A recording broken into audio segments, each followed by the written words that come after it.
Ata kishin një 75% rrezik për komplikacione fatale, por ajo që ky çift australian bëri sfidoi shkencën dhe u quajt një mrekulli. Shikojeni për herë të parë si bën histori Harry dhe Scarlett Johnson. Harry dhe Scarlett Johnson ishin një çift i lumtur nga Australia me diell, por fati kishte planin e vet për ta. Të dy jetonin me një diagnozë të njohur si gjugizëm. Pavarësisht kësaj, ata ndërronin për fëmijë, për familjen e tyre, për një shtëpi të mbushur me tinguj e të qeshura të fëmijëve. Megjithatë, mjeku i paralajmëroi vazhdimisht kundër marrjes së rreziqeve, pasi gjendja e tyre mund të çonte në komplikacione të rrezikshme. Por Harry dhe Scarlett besonin në mrekulli dhe në fuqinë e dashurisë së tyre.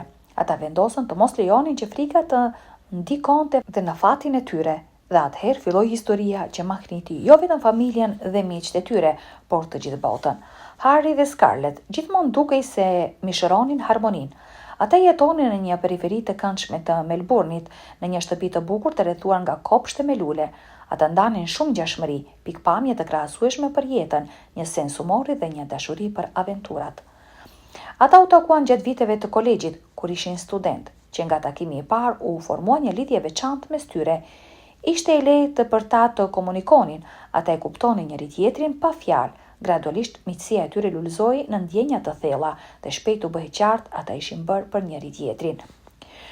Kjo histori dashurie kishte një aspekt unik. Të dy vuanin nga forma të ndryshme të gjugizmit.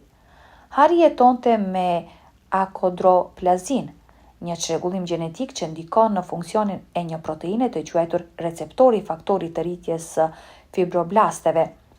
Kjo protein shkakton një ngadalësim në rritjen e kockave dhe kërcit. Pavarësisht sfidave, njerëzit me akodroplazi mund të bëjnë një jetë të gjatë, të mbushur dhe të lumtur, vetëm pak të vonuar në zhvillimet e tyre gjatë fëmijërisë. Scarlett, megjithatë, kishte një formë tjetër, hipokondraplazin, një gjendje e rrallë dhe shumë e rëndë. Ajo ndikon jo vetëm në kocka, por edhe në nyje, lëkurë, zemër dhe në sistemin e frymëmarrjes. Kjo është një sëmundje progresive që vetëm sa përkeqësohet me moshën. Është veçanërisht e rrezikshme për fëmijët. Rreth 1/3 e fëmijëve në këtë diagnozë nuk mbijetojnë pas moshës 5 vjeçe. Por Scarlett ishte një nga ata me fat. Ajo arriti të mbijetonte fëmijërinë e saj, ka përcjell të gjitha vështirësitë dhe u rit në një grua e fortë dhe e gëzuar. Dhe ja ku ishin dy njerëz që kishin kaluar sëmundje dhe dhimbje, duke gjetur dritë dhe mbështetje tek njëri tjetri. Ata ishin të lumtur pavarësisht gjykimit dhe talljeve nga të tjerët.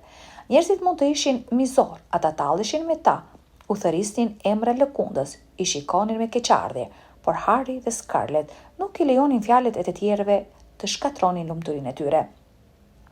Me kalimin e kohës ata u martuan, u vendosën në një shtëpi dhe vendosën se ishin gati për hapin tjetër, të bëheshin prindër. Kjo ishte ëndra e tyre e përbashkët, por pavarësisht të gjitha përpjekjeve të tyre, shtatzania nuk ndodhi.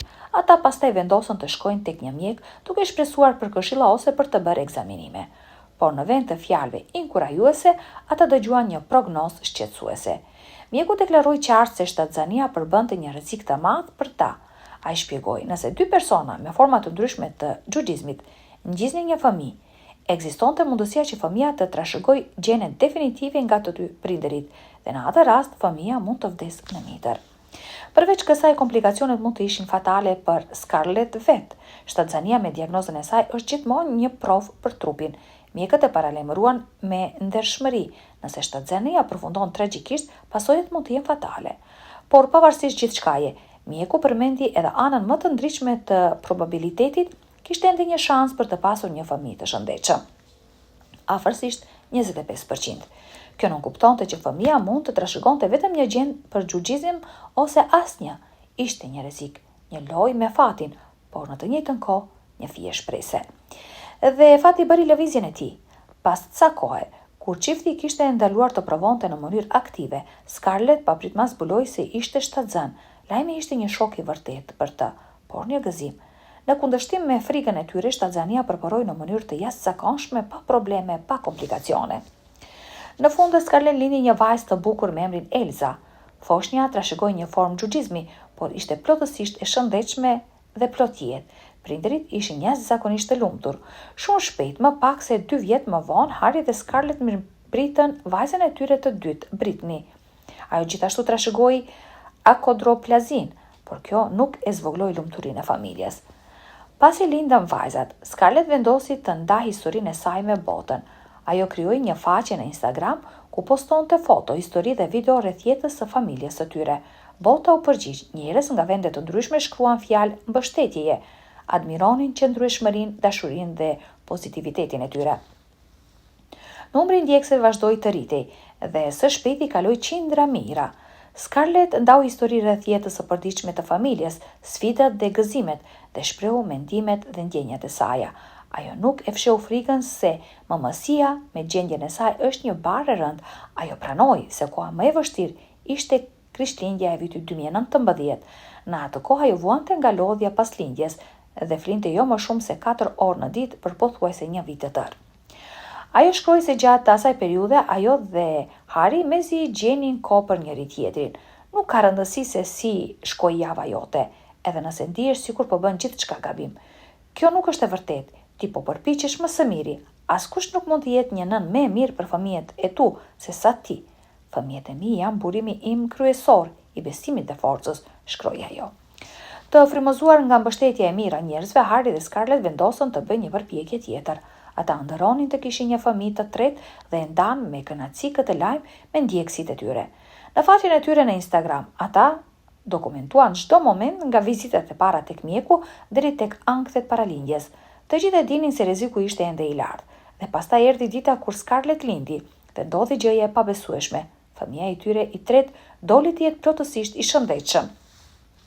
Ai nuk trashëgoi asnjë nga gjenet e xhuxhizmit, as nga nëna e as nga babai. Mjekët kryen të gjitha testet e nevojshme dhe konfirmuan, fëmia nuk mbart asnjë mutacion.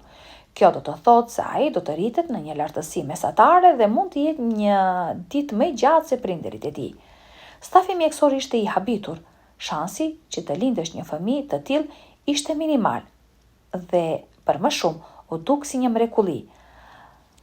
Ata që dikur kritikuan Harryn dhe Scarlett për vendimin e tyre për të pasur fëmijë, tani po e admironin dhe i quanin një shembull force dhe besimi.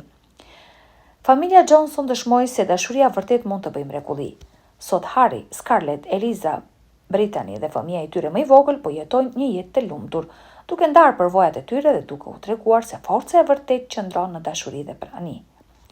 Nëse do të ishit në pozicionin e Harryt dhe Scarlett, dhe mjekët do t'ju thoshin të mos keni fëmijë, por zemra juaj do, t'ju thoshte ndryshe, e si do të vepronit?